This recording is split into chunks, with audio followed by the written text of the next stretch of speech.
Peace and blessings. This is Ray Saghiwala, the divorced Muslima coach. We are on to video number 20 today. And our topic for today is going to be keeping it all together, carrying that heavy load. And one of my coaches always used to say, I remember, let Allah do the heavy lifting. You know, sometimes we can get so bogged down with worry and stress and overwhelm on how things are going to work out that is draining. It's not the physical drain, but it's the mental drain that makes you physically exhausted. And what I really want to share today is that it's not my job or your job to solve the world's problems. Meaning I'm gonna break this down into what is our part here and what is not. So, you know, our job really is our intention and our effort, not the outcome. So, and that's what we get judged on. That's what we get graded on. What is our intention and what effort are we putting forth in terms of our action, right? Because we can have an intention, we can make effort in our action, but we are not in charge of or responsible for the outcome of how things turn out. You know, there could be someone that you're trying to help, and you do your best, but that person is not able to, the outcome doesn't work out in the way that you had maybe planned, or that person, you know, regardless is still doesn't get better or is not well, or is any multiple reasons, right? So getting bogged down with the outcome is not our area where we need to focus on. And that's why having the understanding of the inside out paradigm, that our feelings are coming from thought in the moment, and that feeling and thought are two sides of the same coin. They cannot be separated. And when we understand that we are in charge of our own self, we understand that we are creating our own reality moment by moment through thought. And with that understanding, we can have a lot quieter mind. And with the quieter mind, we can have insight and clarity and insight. They go together. It's that infinity loop. And with insight, that's where we get access to divine wisdom and divine intelligence through insight. So, and that comes from our connection to Allah. So breaking it down, when we are in the present moment, when we have a quiet mind, when we are moving forward with the right type of action to take based on clarity, then we're not scattered, we're not insecure, we're not all over the place, what to do, what's going to happen, like that frenzy. We're not living in that frenzy. And the weight gets lifted. Understanding how we work, understanding how the world works, all of that weight gets lifted off, and really we can trust in the outcome will be what the outcome will be according to whatever Allah deems that it will be. And so we're not struggling to get a certain outcome because we think that it's best. It's because, you know, that level, that type of thinking, that overthinking, analyzing, ruminating is what causes all of that heaviness. It's racing thoughts.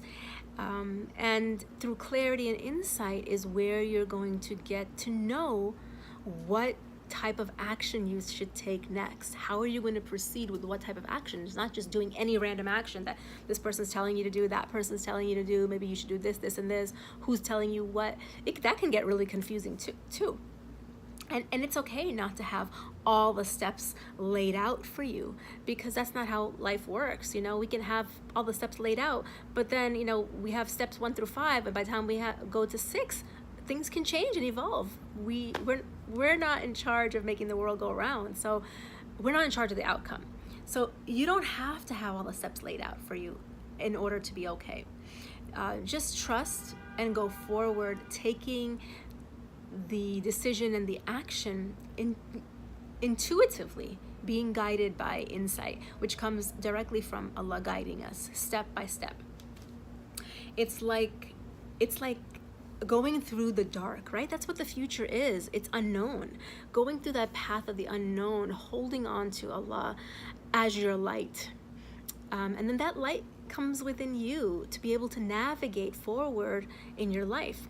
When we try to control every little aspect of the process and the journey of our life, and how we are experiencing, how we think we should be experiencing life according to the way that we think is best, that the way that we think is correct, it won't work that way. There will be resistance, and that is not the natural order of things. That's not the natural order of things that Allah has created.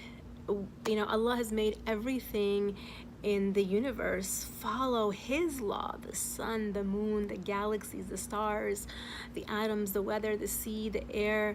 You know, all of these elements, they follow Allah's law. They abide by His law, right? And we are in constant command of Allah. But the difference is that as humans, we have been gifted and granted intellect, wisdom, the ability and power to choose our response.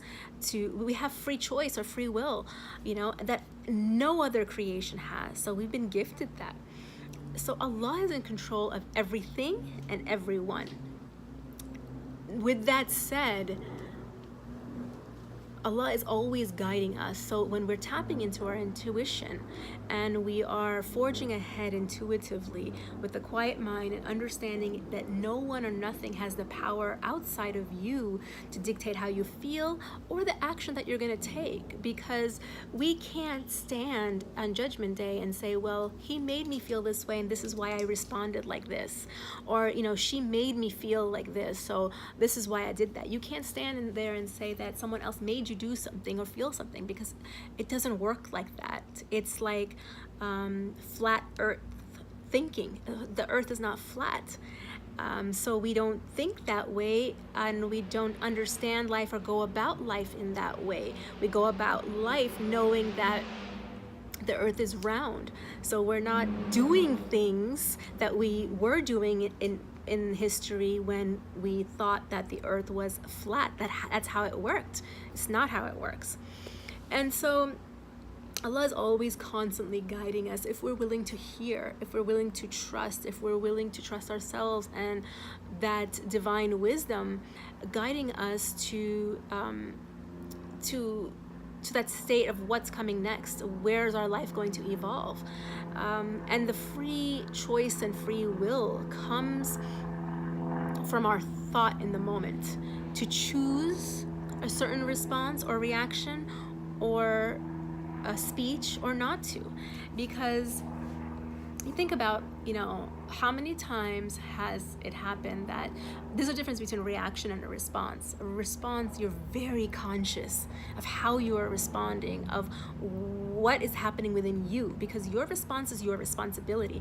How many times has it happened where you just reacted and it just went boom, boom, boom, and before you knew it, you said something or you did something that you regretted?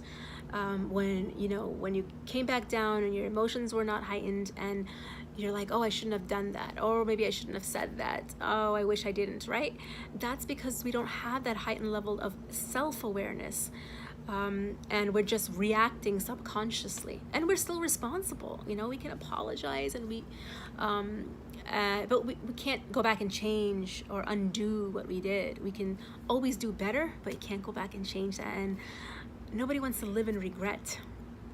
So it makes perfect sense that Allah is guiding us, always guiding us, if we're willing to hear and listen, if we allow it, because it's our thought and how we use it that dictates our actions, our free choice. And that can, either take us down two separate paths.